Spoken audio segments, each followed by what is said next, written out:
કેન્દ્રીય મંત્રી હરદીપસિંહ પુરી શું કહી રહ્યા છે, જુઓ વિડીયો। ये असंभव है कि अगर ये हमारे 11 मोदी जी के समय के 11 बजट अगर ठीक ना होते हों, अगर ठीक नहीं होते तो हमारी अर्थव्यवस्था 5वें स्थान पे और जा रही है 3रे स्थान पे। हो ही नहीं सकता। हाँ, कुछ होती है एक्सपेक्टेशंस। अगर आप मान लीजिए, मैं उदाहरण की तरह से कह रहा हूं, अगर आप किसी एक सेक्टर में काम करते हैं तो आपकी पर्सनल फीलिंग होती है उस सेक्टर को थोड़ी रिलीफ मिल जाए। अगर आप मान लीजिए सैलरीड क्लास है तो आप चाहेंगे कि आपको थोड़ी सी वहां पे कंसेशन मिल जाए। पर ये जो डायरेक्शन है रेवेन्यू कलेक्शन का और रिलीफ देने का, वो डायरेक्शन बहुत इंपॉर्टेंट होता है।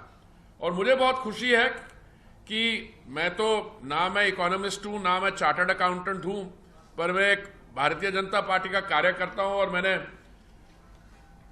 मोदी जी की टीम में आने से पहले मैं 39 इयर्स एक सिविल सर्वेंट था, फिर 6 साल मैंने इंटरनेशनल सिविल सर्वेंट रहा, अब 7 साल उनकी टीम में मंत्री हूं। ये जो फिस्कल कंसोलिडेशन का बजट है, मैं समझता हूं इसमें कमाल का वो है, क्योंकि जब हमें महामारी का सामना करना पड़ा तो क्या हुआ, कई देश जो है अभी भी नहीं निकल पाए।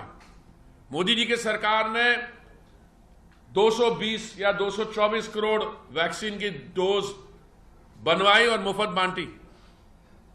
अभी जब हाल में मोदी जी G7 की समिट में गए तो मैं देख रहा था वहां पे जो भी दुनिया भर के लीडर बैठे हुए थे, मैं देख रहा था इनमें से कौन दूसरी बार आ सकता। मोदी जी तो तीसरी बार इलेक्ट हो गए थे। तो आप देखें, चाहे अमेरिका के लीडरशिप की बात हो, यूरोपियन कंट्रीज की लीडरशिप की बात है, क्योंकि काम अच्छा हुआ है। महामारी के दौरान अच्छी तरीके से नेविगेट किया है। आज आपकी जो हमारी जो इकोनॉमी है, जीडीपी भी बढ़ रहा है, विश्व भर में रैंकिंग भी बढ़ रही है, और हमें ये कॉन्फिडेंस के आने वाला समय जो है, हमारे विपक्ष में जो है, हमारे विरोधी दल जो है, मैं बड़े खुश होता हूं जब वो स्टेटमेंट करते हैं, क्योंकि कभी कभी ऐसी बातें कर जाते हैं जो उनको खुद बाद में लगता है सेल्फ गोल हो गया। अभी यहां से आगे जाने के लिए मैं सिर्फ स्टॉक मार्केट की बात नहीं कर रहा हूं, रियल एस्टेट की बात नहीं कर रहा हूं, एनर्जी सेक्टर के साथ मैं जुड़ा हुआ हूं, वहां की बात नहीं कर रहा हूं कि कोई भी आंकड़े आप बाकी देशों से मिलवा लीजिए, कंपेयर कर लीजिए। मैं 7 साल अर्बन अफेयर्स मंत्री था, 3 साल से मैं पेट्रोलियम और नेचुरल गैस मिनिस्ट्री में हूं। पेट्रोल और डीजल के दाम भारत में